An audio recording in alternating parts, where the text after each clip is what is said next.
Hola, Calamares. Estamos en un nuevo programa en iVoox también. Recordar siempre de venir a la plataforma iVoox.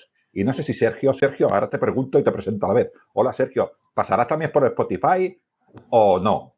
Claro que sí, hombre, no hay fronteras que se nos resistan a los calamares, o sea que hay que expandir los tentáculos por donde se pueda, en YouTube, en iVoox, en Spotify, y si conoces alguna más, dímela que iremos también para allá, o si nuestros videoyentes o nuestros oyentes también conocen alguna plataforma en la cual se pueda compartir nuestro contenido, que nos lo digan, que nosotros encantados de ir a la conquista como buena República Calamar y como buen imperio Calamar que queremos ser, necesitamos recursos y gente que nos escuche, porque nosotros vivimos de esto, ¿verdad, Ángel? De la gente que se aficiona a la historia y la gente que comparte con nosotros su tiempo, porque eso es importantísimo, que compartan tiempo con la divulgación y con la cultura, que es lo que nos interesa, que llegue al máximo posible de gente, porque la historia, la cultura es lo que se requiere en estos tiempos. En esto último, Sergio, te doy la razón. La cultura la tenemos que poner en todas partes. Nos Correcto. gusta muchísimo divulgar y que cuanto más canales se nos oiga, mejor. Pero no vivimos, estamos sobreviviendo solo, Sergio, porque esto No, da no. todas pocas pelas. Pero bueno, No, ¿a no, qué te iba a sí. decir? No es por dinero. Tú ya sabes, No. Ángel, que esto nosotros lo hacemos por placer. El día que no nos interese y que tengamos otras prioridades en la vida, pues nos dedicaremos a otras cosas. Pero de momento disfrutamos y gozamos haciendo esto. O sea, que mientras dure, pues evidentemente que nos pueden apoyar en los canales, que lo sabe la gente, ¿eh? Que nos pueden apoyar tanto en iVoox como en YouTube. Nos pueden apoyar con aportaciones, con un apoyo para hacer que las arcas de la República del Calamar cada vez estén más llenas, que el erario público sirva para financiar esa expansión militar, social, política y cultural, pero que igualmente que es una cosa totalmente voluntaria, que seguiremos trayendo contenido para todo el mundo sin ningún problema. Sí, sí. Además, como dices, divulgaremos. ¿Y qué te iba a decir yo? He buscado en el diccionario de la RAI, donde pone divulgar, al lado ¿Sí? pone gradiatis en la arena, en el Ah, mismo sitio. Es la misma palabra. hombre, Sí, es que es seguro. sinónimo, es sinónimo. Por eso nos rodeamos siempre de los mejores que vienen aquí. Siempre invitamos a primeras espadas para darle más calidad a este vídeo barra podcast, porque ya somos esas dos cosas. Y obviamente, pues hemos decidido traer a Maribel Bofill, nuestra gran amiga, que ha pasado muchas veces por aquí, y hoy viene, vamos a celebrar algo, ¿no? Vamos a celebrar algo muy especial, que es la publicación de hace muy poquito de su primera novela, de su ópera prima, ¿no, Ángel? Porque nosotros nos encanta hablar de historia, pero también nos encanta hablar de literatura, de novela histórica. Y, hombre, esta celebración es impresionante porque Maribel por fin ha decidido lanzarse a la palestra después de tanto tiempo escribiendo artículos, escribiendo en blogs y colaborando con mucha gente, que era muy extraño que no tuviera ya publicada su primera obra. Muy raro, muy raro. Ahora la presentamos para que nos hable, pero era muy raro porque además, ¿quién sabe más que Maribel? No conozco yo a nadie que haya mirar su blog, Gladiatorios en la Arena, es espectacular. Yo siempre que busco algo, primero lo busco allí y normalmente lo encuentro, ¿no? Así que, Maribel, ¿qué nos puedes decir? Hola, encantada de estar con vosotros. Después de la presentación que me habéis hecho, me he quedado sin palabras, es que no puedo decir nada. Muchas gracias, ¿eh? Estoy encantada de nuevo de estar en el programa con vosotros. Gracias por la invitación y muchas gracias por haberme invitado para presentar el libro y por haberlo leído. Gracias por vuestro tiempo. Sí. Yo tengo que confesar a los oyentes que con Maribel pues, me une hace ya mucho tiempo, ¿no? Y no solamente he leído el libro entero, sino que lo he ido leyendo aparte. Eso es un espectáculo, porque me pasaba un trocito por grupos de WhatsApp y lee este un poquito, ¿qué te parece? Pues yo debatía con ella. Lo mismo hace ella con mis libros, ¿no? Le paso un trocito y me dice, demasiado pronto se han puesto de acuerdo, que peleen un poco más. Y entonces yo, pues le hago caso a Maribel y me complica la vida porque yo tenía una idea y ya me la complica. Pero bueno, el ver las cosas de manera diferente, yo creo que enriquece un poco el texto, ¿no? Así que Maribel no solamente es una gran divulgadora, sino que busca personas que hagamos de lectores cero y ella hace también de lectores cero. Así que, ¿qué más se puede pedir? Claro, aprendemos de unos a otros y toda crítica es bien recibida para mejorar y a lo mejor tú lo ves de una manera y el otro lo ve de otra. Y claro, ya te dije, ¿a mí por qué me preguntas? Cuando te dijiste que te doy trabajo. También tienes razón.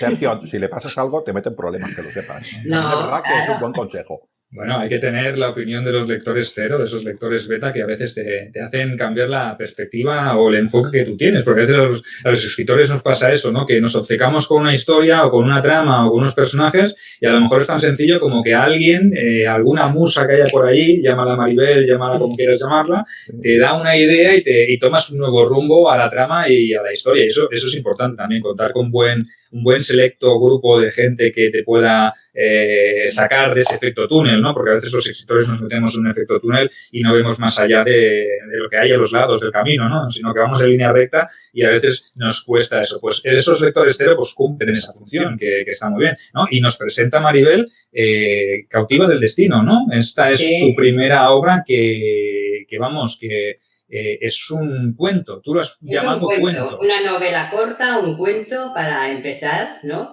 Y atreverme a escribir. Siempre he escrito desde jovencita historias y cuentos, pero nunca me había atrevido a presentarlo a nadie más, que lo leía en casa alguna persona y ya está. Y claro, animada por vosotros compañeros, que siempre cuando harás algo, tanto Sergio, Mireia y Ángel, pues al final... o la ayuda de... con vuestra ayuda. La presión popular. Me he atrevido a hacerlo y estoy muy orgullosa de mi primera novela, cuento cortito. Creo que aporta algo. Pero lo has hecho porque querías, ¿no, Maribel? No por la presión popular. No, por la presión. No, me hacía ilusión, por supuesto que no. Lo que pasa es que me faltaba el empuje y vosotros me lo habéis dado, ¿no?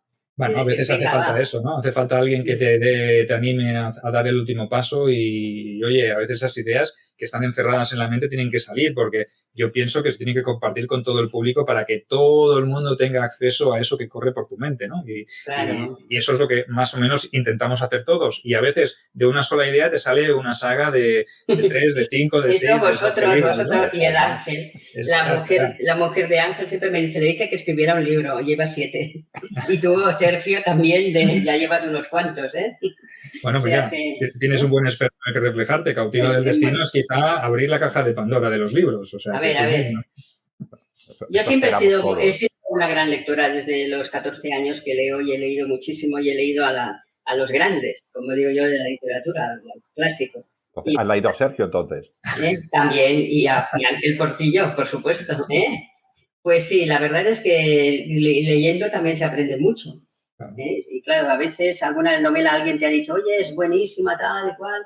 Y no es por decirlo, pero lo diré, es igual. Los Pilares de la Tierra me habían dicho tanto, que cuando yo la leí hace muchos años, para mí era un libro más. Sobre la Edad Media, era uno más. A mí me decepcionó mucho, te tengo que decir, Maribel, que me esperaba mucho más por ese rumor, expresar que era una obra maestra o un bestseller. Pues sí me gustó, pero bueno, como tú dices, me encontré un libro bastante normal que tampoco despertó en mí algo especial como podían haber despertado otros libros menos nombrados y menos vitoreados, ¿no? Pero sí me decepcionó un montón en el aspecto, esperaba mucho más. Es que las expectativas son malas, que te crees hoy y después... Bueno, este es el prejuicio de la expectativa que nos hace ver... Es mejor cuando vas a leer un libro no leer opiniones, porque entonces ya vas un poquitín, ya predispuesto a. No, pero igual que te dicen un lugar para visitar, que es muy bonito, a lo mejor vas tú y dices, bueno, Sí. Es muy personal también. Pues voy a decir, tengo aquí la contraportada del libro, no la voy a leer todo, pero para que los oyentes un poco sepamos dónde está esto puesto. Dice, en el año 23 a.C., no sé quién mandaba en Roma, los amantes del Gran Imperio ya saben quién mandaba en Roma, dice, y luego no lo localizan, nos dice, entre Capua y Roma, el joven agricultor Lucio, entre Capua y Roma, año 23 a.C. Buen sitio, ahí la Vía Apia, en la Vía Latina, buen sitio.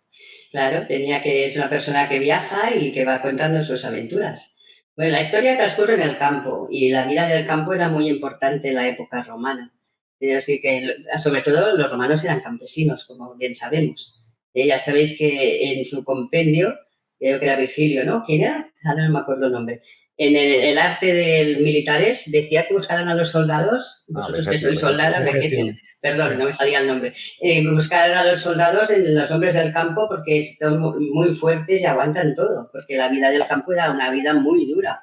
Bueno, lo sigue siendo, ahora con los tractores no tanto, los campesinos, pero antiguamente, que no tenían herramientas ni tecnología, que todo estaba hecho a mano, eran muy fuertes y duros y por eso pedían que fueron a buscarlos al campo. Y todos eran campesinos los romanos antes que nada, luego fueron soldados y lo demás. O sea que esto es importante que se sepa. Y esta historia transcurre en una finca, de unos capataces que llevan una finca con su familia, ¿no? Y eso es lo que ocurre en el campo, la historia.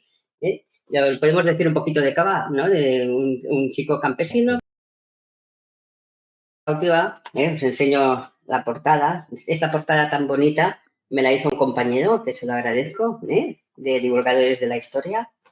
Y la verdad es que tiene mucho que ver con de qué va la historia del cuento. Transcurre en el campo, en una finca es una finca de un señor importante de Roma, pero la lleva pues el capataz y su familia. Y entonces el hijo del capataz, que viene del campo, pensando en sus cosas, pues un día ve algo en el río y descubre que es una muchacha y la salva, que está en el río desmayada y la salva.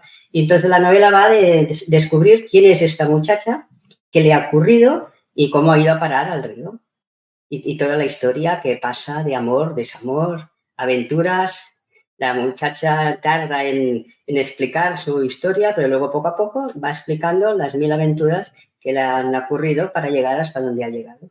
Y hasta aquí puedo contar, ¿eh? Bueno, ya está bien, ya has hecho un buen resumen, una historia de misterio, de intriga, que explica cosas de la vida cotidiana de Roma, sobre todo lo que tú dices, ¿no? El mundo rural del cual hablaremos un poquito ahora después para no destripar demasiado el libro. No os penséis que solo vamos a hablar de libros, sino que os vamos a traer otros temas como puede ser el mundo rural, cómo era la vida en el campo, cómo se cultivaba. O sea, hablaremos un poquito de la agricultura en la antigua Roma porque creo que también puede interesaros, ¿no? ¿Por qué? Porque esto sirve pues como contexto de fondo a lo que se narra en la historia de Maribel, que tiene muchas más aventuras, pero que no os queremos desvelar porque queremos que os leáis este libro. Si es que me parece que está tiradísimo de precio en Amazon, porque la verdad que es publicado allí a un precio irrisorio, o sea que la gente ya sabe lo que tiene que hacer, comprarlo, no, ni más ni menos. Además, yo cuando me lo pasó, y bueno, luego fue, evidentemente, como ha dicho Sergio, versión alfa, luego viene la versión beta, luego viene la versión de lectores cero, y todo esto va un poquitín, pues bueno, evolucionando como es normal, ¿no? Enriqueciéndose los textos, ¿no?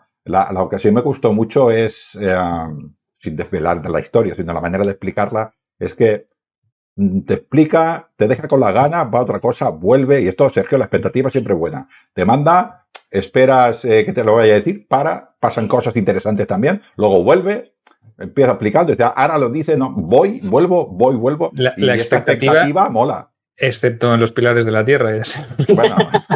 No me comparo. Pero que hombre, ojalá sea como los pilares de la tierra, que aunque no me guste a mí o no le guste a uno, que sea un bestseller, ¿eh? Imagínate, ya firmaría aquí Maribel, que no le guste a 2 o 3 personas, pero que se convierta en un bestseller. Bueno, nunca se sabe. Siempre hay que pensar en bestseller, para positivo. Pues, correcto. Lo que quería decir, Sergio, era que, claro, cuando el lector tiene el libro, el cuento que dice Maribel, que creo que sean 143 páginas o 144, el lector lo tiene todo seguido, entonces se puede sentar y leer. Pero yo como lector beta no me hacía esto, Sergio. Me mandaba un trocito y esperaba semanas para enviarme el otro trocito. Y luego semanas para enviarme el otro trocito. Tú sabes lo que es la expectativa de todo este tiempo esperando. No. Pero ¿qué va a ser de esta pobre muchacha? Pues claro. Ahí sufriendo estaba. Hombre, yo tengo que decir que no me lo he terminado, pero la historia sí que tiene su intriga, tiene su qué, y tú no dejas de locubrar a ver quién será esta muchacha, de dónde vendrá, y a medida que empieza a desvelar la historia, Maribel, dices, ostras, vaya vida, ¿no? Vaya historia que hay detrás de todo esto. O sea, que una aventura. Sí, es toda una aventura, ¿no? Todo un qué, ¿no? Y a veces te deja, porque el principio es como mucha información, pero no acaba de desvelar el porqué, ¿no? Entonces, describe muy bien toda la vida del campo, porque sirve mucho para situar al lector en una Roma agraria, en cuáles eran las funciones de las personas que trabajaban en el campo, pero no te explica el porqué de esa muchacha. Tú siempre piensas, ¿y esa muchacha está hablando de otra cosa? Y dice, ¿pero quién será la muchacha esta? ¿No? Y tú vas avanzando diciendo, a ver cuándo me lo cuenta esta mujer. Y tarda un rato, porque la muchacha también hasta al final se sabe todo y todo queda atado.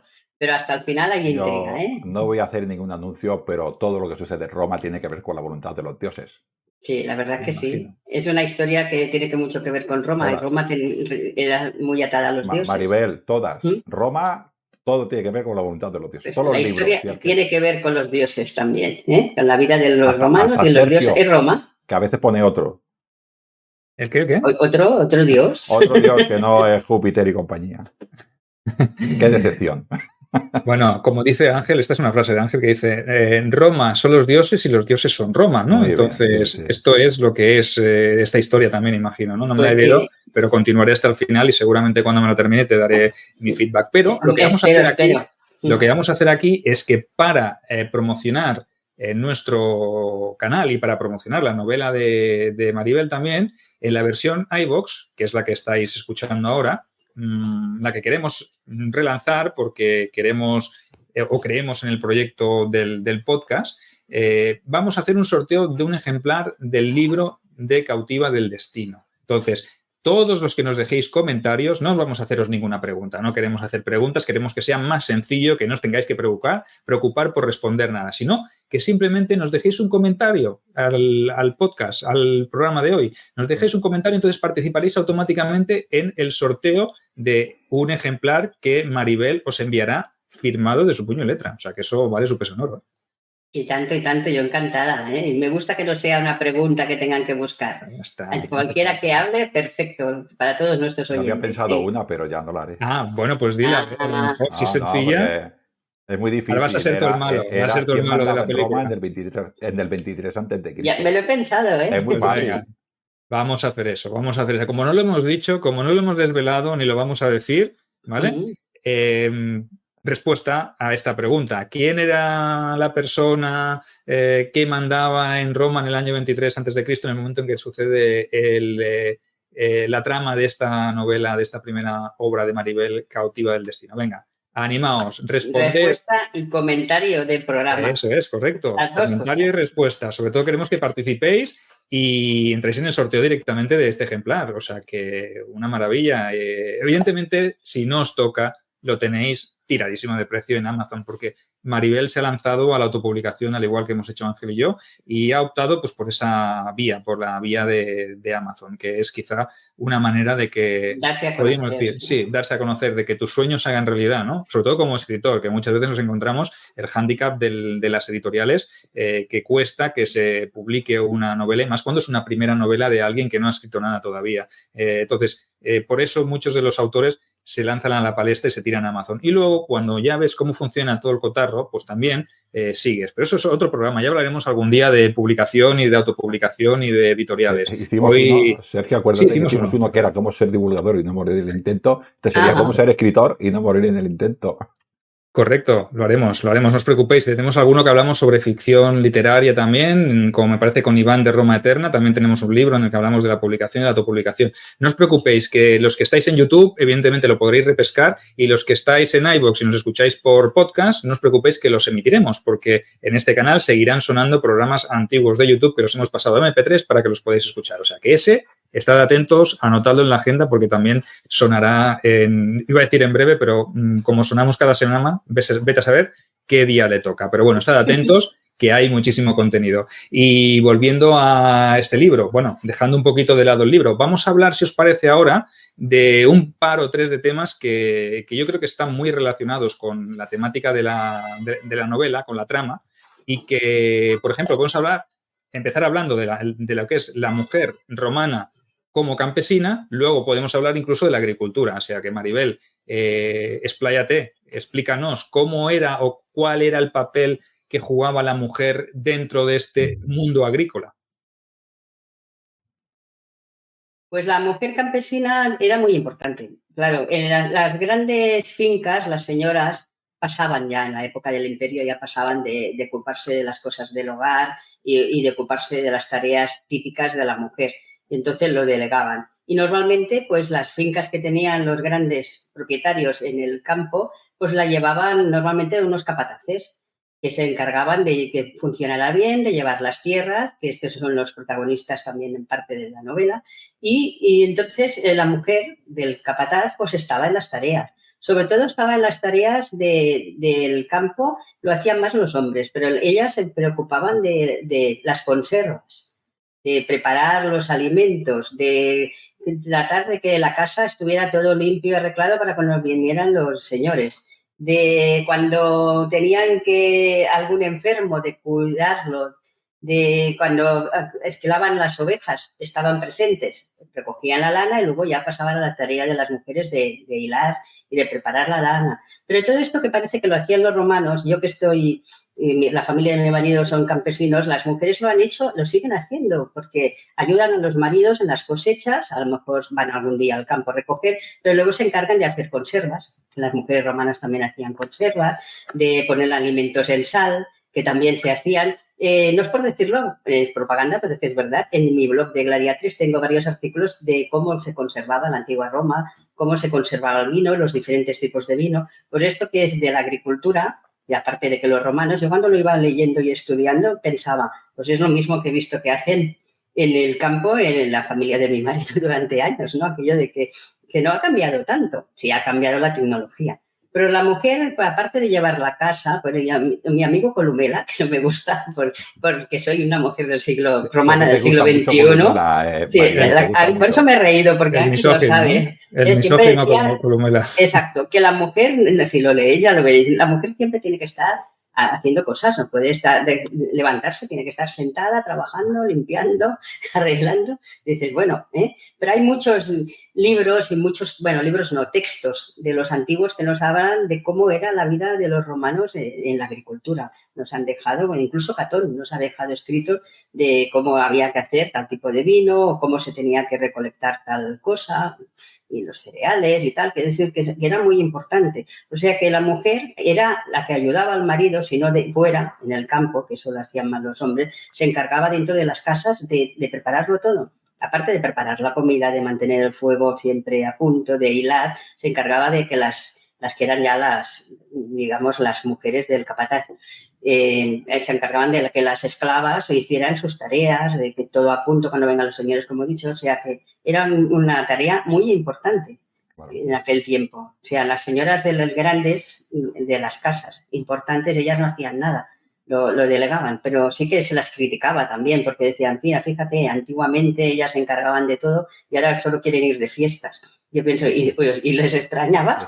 Eso dice Ovidio. Ovidio dice que las mujeres de antaño pues se dedicaban a trabajar en el campo como sus maridos y Exacto. ahora solo queréis belleteros y poneros bonitas, ya no sois como aquellas, ¿no?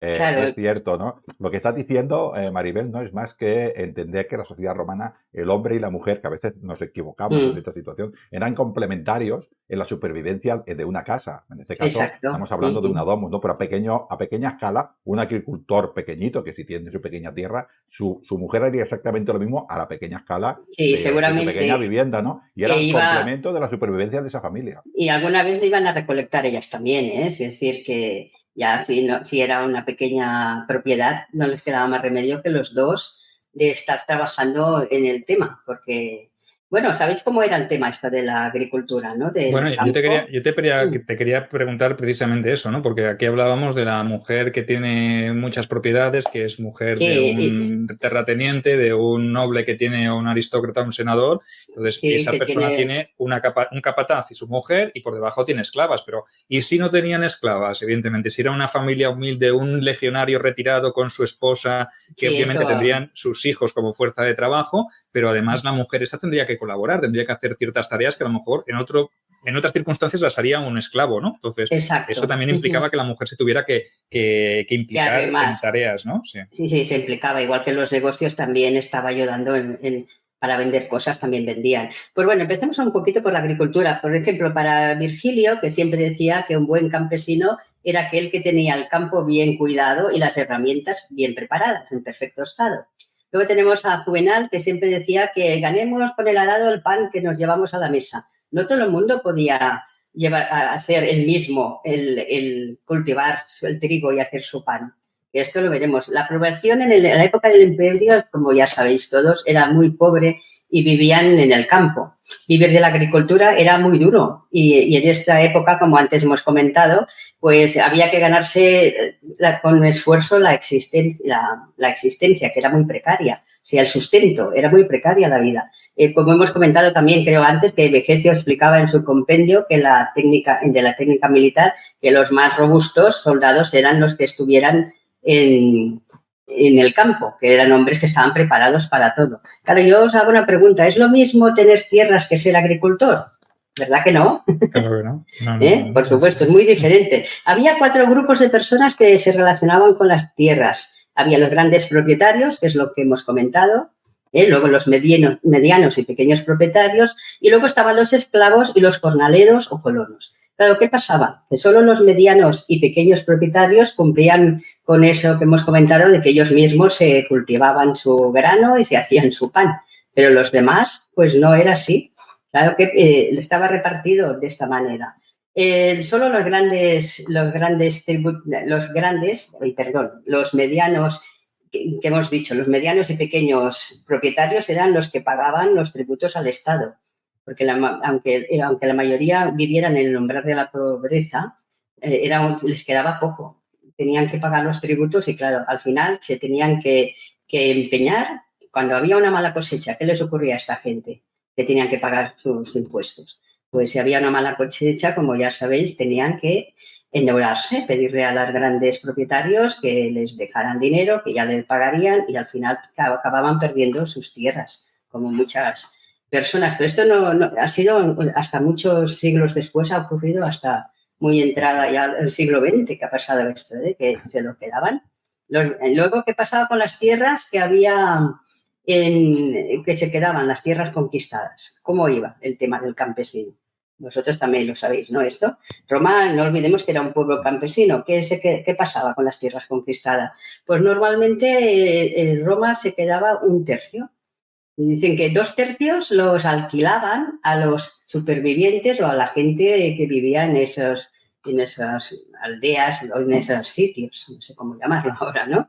Y entonces tenían que pagar un alquiler. Fijaros, era su tierra, se la quedaban los romanos, tenían que pagar un alquiler en especies o en dinero y si no podían pagar, pues las confiscaban y entonces se las quedaba otra vez en Roma. Y el otro tercio que hemos comentado, entonces esto ya era repartido para los romanos libres o para los jubilados de las Fuerzas Armadas, de los militares.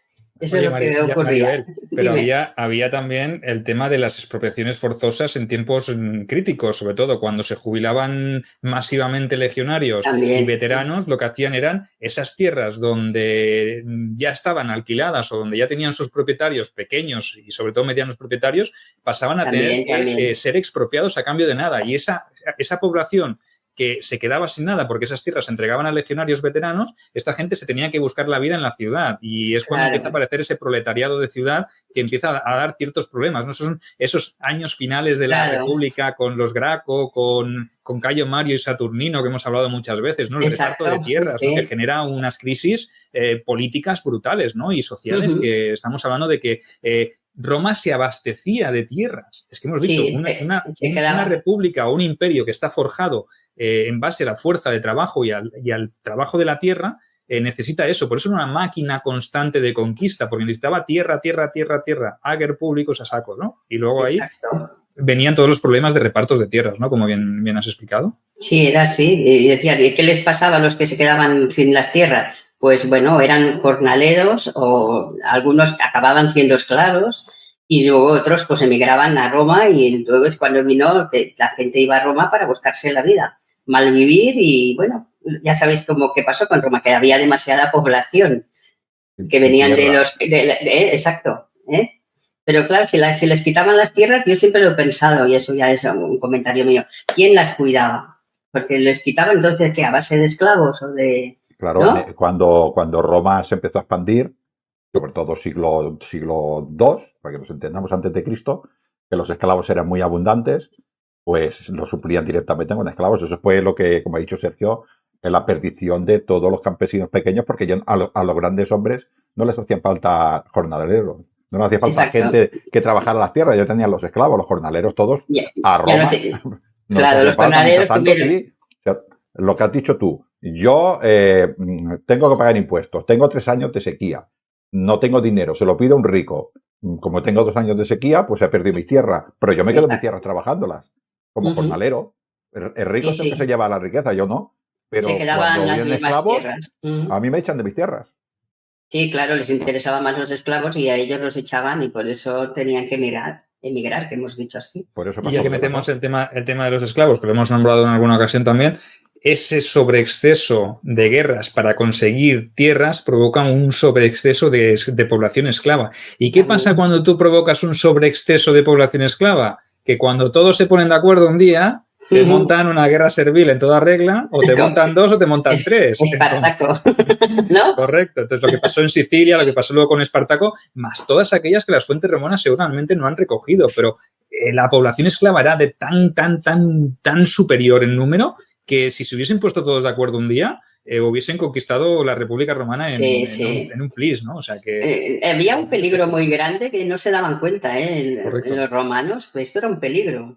Pasa que los tenían asustados, no estaban informados, no estaban unidos, seguramente, como siempre pasa, y entonces, pues, no lo hicieron. Los que lo intentaron les fue muy mal. Acordados que Pompeyo el Grande los colgó todos, ¿no? Todos crucificados, ¿no? Para ejemplo, para que no se rebelara a nadie más, ¿no? Craso fue Craso. Craso era. Pompeyo fue el que mató a los últimos. Sí, pero los Craso, últimos, exacto. Me confundí. Craso fue el que los colgó a todos. Bueno, los crucificó. Y luego acabó con el último Pompeyo, sí, confundido. Yo lo vi enfadado, Sergio, a Craso, porque iba llegando a Roma, iba clavando cada 5 metros a un esclavo y se quedaba sin terreno y tuvo que juntarlos más. Para que vean la atrocidad que hizo este hombre. Debía hacer una barbaridad, me parece, tanta gente colgada. Bueno, de todas maneras, crucificada, vaya. Para mí, un comentario que ha hecho Sergio que le tengo que rectificar, que es en el tema de la injusticia de que cuando Roma conquistaba unas tierras, pues se quedara con las tierras, se las diera a los jubilados legionarios. Yo eso lo veo muy justo, porque mucho por Roma. Eso sí que es verdad, también, no, es verdad, es lícito.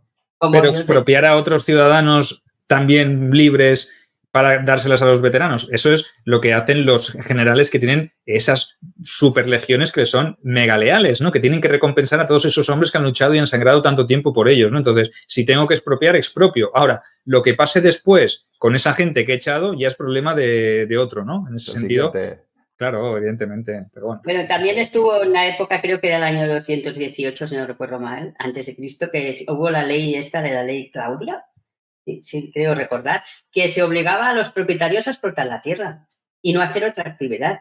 Sí. Si en aquel momento interesaba que explotaran la tierra, ¿no?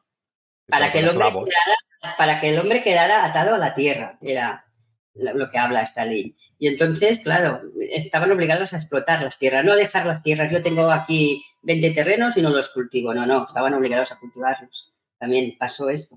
Que, claro, después venían tiempos de hambrunas, ¿no? Como hemos dicho, si no se cultivaban las tierras, si no se preocupaban, supongo que había alguna hambruna cuando se usó esta ley de Claudia para que la gente trabajara las tierras, no las dejara. Y las técnicas eran muchas, se han hecho hasta ahora. Que dejar descansar una tierra para cultivar otra, quiere decir que las técnicas eran las mismas. Ahora me viene, volviendo atrás a la mujer y al campo, para que le veáis la importancia que tenía la mujer. Has dicho que una de sus funciones era hacer conservas. Sí. Lo importante que era hacer conservas de larga duración para precisamente si tenía un año de hambruna no, un año de sequía, por ejemplo, o 2, que luego me recupero al tercer año. Si yo no he tenido esta previsión, si yo no tengo esta mujer que me hace esto bien y me hace buenas conservas, con un año de sequía ya lo pasó mal. Pues igual era 2 o 3 años. Aprendieron a hacer las conservas, que es muy importante, porque se hacían con lo que tenían, sobre todo con sal. Si podían tener sal, que también es otro tema, que era muy buscada la sal.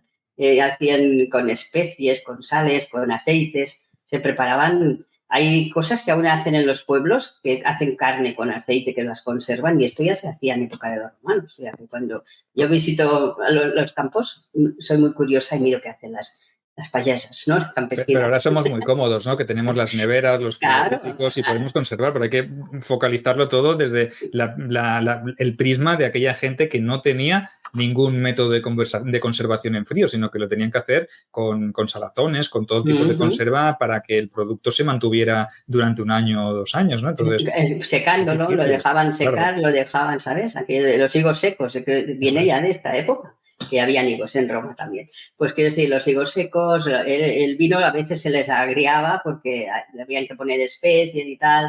Sí, toda una historia que, bueno, se sigue haciendo. Lo de comer, que nosotros comemos el jamón no es nada más que una conserva con sal. Y ya se dejaban los ahumados. Si os gustan los ahumados, también los romanos hacían ahumados. O sea que esto era importante. Y aparte, pues la campesina, aparte de hacer un montón de conservas cuando sobraban, es que aún siguen haciéndolo. Hacen conservas de tomate aquí en el pueblo que estoy. Pues esto sirve, te dura años. Si lo has hecho bien. Eso te iba a decir, que estás en un pueblo porque estás en una villa porque se escuchan hasta las campanas. Se escuchan las campanas de fondo. Sí, no, ya va bien. Que sepan que Maribel está en su villa romana allí. No veis, los que podéis ver el vídeo, pues podréis ver que tiene aquí, está en una ubicación ideal para hablar del mundo rural, porque está ella precisamente en el entorno rural. Estoy lo digo, el pueblo más Llorenç, que antiguamente había sido también algo romano, ¿eh? Villa Laurensis, hay un letrero que lo pone. Villa Maribel. Sergio, de los oyentes voy a decir, ella ha dicho el pueblo, pero piensa que está a las afueras, porque ella es una mujer importante, de Tarraco. Tarraco, ya sabéis que es la capital de la Tarraconense, o sea, está bien considerada. Muy cerca de la de Bará. Y hoy nos comentabas una cosa fuera de micros que me ha parecido muy, muy interesante, que es que cerca de ahí, ¿qué es lo que han hallado? Unas huellas de... Explícanoslo, venga, que es una anécdota muy, muy interesante. Pues bueno, se ha descubierto arqueológicamente restos cerca de Valls, que Valls es un pueblecito de aquí a 15 kilómetros de donde yo estoy ahora, que hay evidencias de que los elefantes pasaron por allí, los elefantes de Aníbal. Eso. Porque aquí no hay elefantes, por lo tanto... Pero explícanos por qué pasaron por ahí, porque realmente tenían pensado pasar por otro sitio, ¿no? Sí, eso no lo sabíais, ¿eh? No. Pues mira, yo he leído, pues que leo bastantes cosas, de que Aníbal, cuando quería conquistar a los romanos en su propio territorio, pues tenía planeado, pues cuando iba subiendo, pues pasar por la parte de Gerona. Y entonces le avisaron de que no pasara por allí, que lo estaban esperando. Había unas tribus hostiles y que los romanos también estaban esperando. Entonces se desvió y entonces pasó por Valls, arriba hacia Lérida, y por Lérida entró ya en Francia, y en Francia ya se fue a los famosos Alpes. Sí, dime. Y que de esto no os preocupéis, ya os hemos hecho un avance, porque ya estamos tramando algo y hablaremos de esta expedición de Aníbal contra Roma y trataremos de buscarle un motivo a este plan, entenderlo. Audacia. A esta audacia, correcto, porque es una audacia, eso no tiene otra. Para mí, yo admiro a Aníbal, que eso era muy complicado de hacer. Es más, lo iba a comentar, y a Ángel también, no sé si le pasa, pero a mí sí. Desde jovencita, cuando paso el río Ebro, que por motivos personales lo atravieso bastante, cuando voy para abajo. ¿A nado? ¿Lo pasas a nado? A nado no, vale. Por el puente. Vale. Hay que especificar. Bueno, si tuviera que hacerlo, no sé, o con barquita. Bueno, eso sí. Siempre pienso, por aquí pasaba para abajo, cuando bajo, ¿con quién pienso cuando bajo? Pues con Escipión. Y cuando subo, digo, Aníbal. Es que me pasa desde toda la vida que pasa. Yo vivo en el Ebro, paso todos los días el Ebro 2 veces para ir a trabajar. Primero lo paso de un lado y luego porque la carretera va por allí. Bueno, pues ahora piensa como yo. Que si pienso, vuelvo a repetirte, cuando paso la primera vez el puente, no muy lejos de cuando yo alcanzo la orilla, dijéramos, norte del río Ebro, se sabe que allí hubo establecido un campamento, un castra, muy cerquita de allí. No paso a más de 5 o 6 kilómetros de ese castra, ¿no? Y luego otra cosa que también sucedió, cuando paso el puente y miro a la derecha, el delta del Ebro no tenía la configuración que tiene ahora. Y la batalla entre Neo, Escipión, el tío del africano, y Adrúbal, el hermano de Aníbal, se produjo allí, a 3 o 4 kilómetros de donde yo paso. Exacto, ¿ves cómo cada te vez pasa que paso, como yo? Es que cada vez que viajas por esta zona es historia. Sí, es que no puedes evitarlo. Como romanos que somos, ¿verdad, Ángel? Pues pasa. Y cuando veo el arco de Bará, un día a las 4 de la mañana hice a ir a unos amigos que estábamos aquí en el pueblo y a mi marido a hacer fotos al arco de Bará al medio de la carretera. De noche. Me decían, que no os atrevéis. Y que no, sí que nos atrevemos. Y era a las 4 de la mañana y nosotros haciendo fotos en el arco de Bará, que merece la pena, es precioso, Oye, una cosa, que estamos hablando del campo, de la mujer campesina y del libro de Maribel, y hemos acabado hablando de Aníbal y de las guerras, de la Segunda Guerra Púnica. Es que cómo nos vamos del tema, ¿eh? O sea, esto es Roma. Esto es Roma. Que he sido yo, es culpa mía, porque te he pedido que nos explicaras la anécdota de las huellas de los elefantes. Pero bueno, retomamos el tema del campo y dejamos a Aníbal y a su expedición y a su audacia para el próximo programa. Sí, Muy bien, volvemos al campo, si queréis. ¿Tenemos algo más que hablar del campo o...? Bueno, que era la vida muy dura, que el arado romano se ha utilizado hasta a mediados del siglo XX, no os lo perdáis. Que había aquí en el pueblo que estoy unas básculas de mi suegro antiguas que decían, es una romana para pesar. O sea, fijaros, que como siempre digo, somos romanos. Hay gente que dice, no, digo, y tanto. Hay muchas cosas en nuestra cultura que se la debemos a Roma, queramos o no. Si queréis, para apoyar un poquitín lo que dice Maribel, de que, bueno, Maribel y Sergio y todos los que estudiamos Roma, que Roma era la tierra, que Roma era el campo, ya desde el mito, nos vamos a ir al mito, nos vamos a ir para atrás, nos vamos a ir a Rómulo. Cuando lees, por ejemplo, Dionisio Halicarnaso, y él te dice que, bueno, pues que fundó Roma no sé qué, una de las primeras cosas que hace es decir, dile a la gente que venga al bosque de refugio, que se va a hacer romano. Y cuando llega la gente al bosque de refugio, el mismo, bueno, lo hizo Rómulo, lo hizo Nemo Pompilio, lo hizo Tulio Stilio, lo hizo Ancomarco, lo hicieron todos los reyes, del Ager Regio, de ese tercio de tierra que se quedaba Roma, les daba tierras a esta gente para hacer los campesinos y de esa manera hacer estos campesinos, ciudadanos, soldados, y lo hacía así. Quiero decir que esto viene desde el mito, probablemente. Es la esencia. Probablemente es un mito, pero ya nos explican los mitos, ya sabéis que las leyendas nos intentan dar una explicación de algo, ¿no? Y ahora, venid a Roma que os daremos tierra. A cambio de esto, evidentemente, tenéis que tener la obligación y el deber de servir al ejército y el honor, porque también era un honor, ¿no? Pero es constante, siempre Dionisio y Tito Livio, es constante que nos dicen eso. Cuando viene una población, cuando conquistan una ciudad, de la misma riqueza de Roma, daban tierras, parcelas de tierra a estas gentes para que se asentaran. Ese era el premio que les daba Roma para ir. ¿El qué? La tierra. Esa tierra que hemos dicho que tenían que cultivar. Es que ya hemos comenzado diciendo que eran campesinos, que el romano era campesino.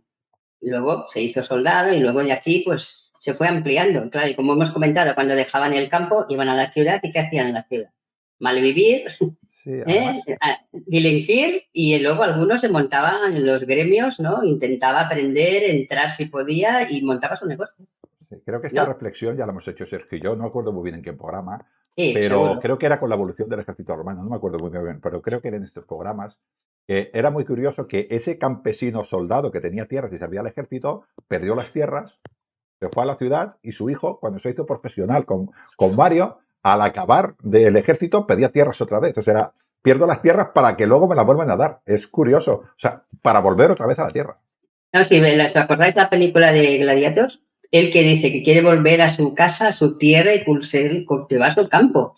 Ahí está ese es un detalle que siempre me ha gustado porque refleja muy bien lo que era el espíritu, que eran campesinos y él quería terminar las batallitas cuando tocaba y volver a su casa, a su hacienda. En este caso debía ser una casa un poco buena, ¿no? Pero era así, ¿no? Sí, que quería volver a Emérita, no pudo, se ve que se lió un poco la cosa. No sé por dónde apareció, pero se lió la cosa. Pero sí que es verdad, además cuando representa esa canción enorme de los Campos Elíseos, él va pasando con la mano por el trigo. Exacto, o sea, es la felicidad de un romano. Va tocando el campo. Es que esa película refleja que el romano era campesino. Siempre lo he visto así. Luego tiene otras cosas, y lo hablamos cuando hablábamos del ciudadano soldado, del campesino soldado, hablábamos que eso, ¿no? Que en principio cuando Roma se empieza a expandir, el soldado va a combatir en modalidad campaña, ¿vale? Y cuando vuelve tiene que seguir trabajando su campo. Con el paso del tiempo y la evolución y la expansión de la República, ese soldado se va más tiempo fuera de casa, porque se va a hacer campañas más largas, porque se va más lejos a combatir. Entonces, ese vínculo con la tierra se empieza a perder un poco y luego el ejército se profesionaliza y ese hombre ya no vive del campo, sino que son otros los que trabajan en el campo y él lo que se dedica es a hacer guerra fuera y lejos de Roma. Se enriquece y cuando se jubila, ¿qué es lo que pide? Pues esa tierra, ¿no? Entonces, es como un ciclo, ¿no? Es como un ciclo vital, como el ciclo de la vida, ¿no? Es el ciclo del ciudadano, del campesino soldado, del ciudadano romano que viene de la tierra, lucha por Roma lejos de la tierra, pero vuelve a la tierra, siempre tiene que volver al campo, ¿no? Entonces, esto es metafórico, ¿no? Pero realmente es la esencia de la propia república y de lo que será también el imperio, ¿no? El hombre vinculado a la tierra. Y cuando el hombre estaba lejos de la tierra, muchas veces era la mujer la que tenía que gestionar, porque antes lo hablábamos, ¿no? Que la mujer no solo se encargaba de estas cosas, sino que cuando no estaba el marido, pues si tenía que dirigir a los esclavos o a sus hijos o lo que fuera, pues lo hacía. Como luego en el Imperio veremos que habrán mujeres que también se dedicarán a gestionar negocios, que esto lo hablamos, me parece, en un directo que hablamos sobre el papel de la mujer en la antigua Roma, que lo hablamos precisamente contigo, hace ya mucho tiempo. Sí, hace tiempo ya, sí. Que también lo volveremos a emitir en el canal de iVoox, no os preocupéis y saldrá, pero esta es la importancia, ¿no? Que la mujer paso a paso y poco a poco tiene que adquirir el rol de protagonista, tiene que hacer tareas que a lo mejor en un principio eran para el hombre, ¿no? Claro. Y igual que... Como dice Sergio, el hombre se va a la guerra normalmente 6 meses y esos 6 meses la que queda en la casa es la mujer y ella es la que tiene que gestionar, pero no solo la tierra, Sergio, sino también toda la miquitia, todas las amistades que apoyan a la familia, ¿no? Si tenía esclavos, también gestiona los esclavos, pero si tenía clientes, Sergio, también gestiona los clientes, con lo cual el papel es fundamental, el papel de la mujer en Roma. Sí, y si dictaban alguna nueva norma, que ya era una señora ya más bien situada, pues le hacían que sí, pero hasta que no venía él tampoco le hacían mucho caso, no os penséis, O sea, que cuando una mujer se encargaba de los clientes, según de lo que sea, si ella lo autorizaba, algunos no se fiaban o se esperaban a que llegara ella. Depende de la mujer, que había mujeres también cuando más. Cuidado con esto. Pero alguna, ha habido que sí, que el cliente decía sí, pero no hago mucho caso. Bueno, pues yo creo que hasta aquí hemos hablado de Cautiva del Destino, de la obra de Maribel Bofill, de su ópera prima. En Amazon la podéis conseguir, que habla y retrata muy bien este periodo.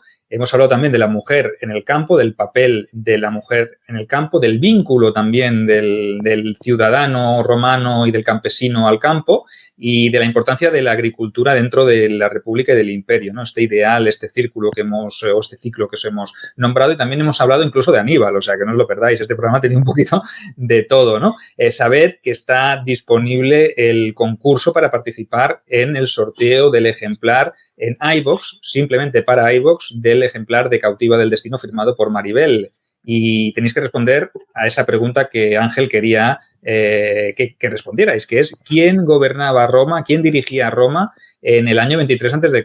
Y luego el comentario de rigor, o sea que participad, que os lleváis un gran libro, no os lo perdáis. Y encantará de firmarlo al que lo haya ganado, a nuestros oyentes, encantada de participar en el concurso.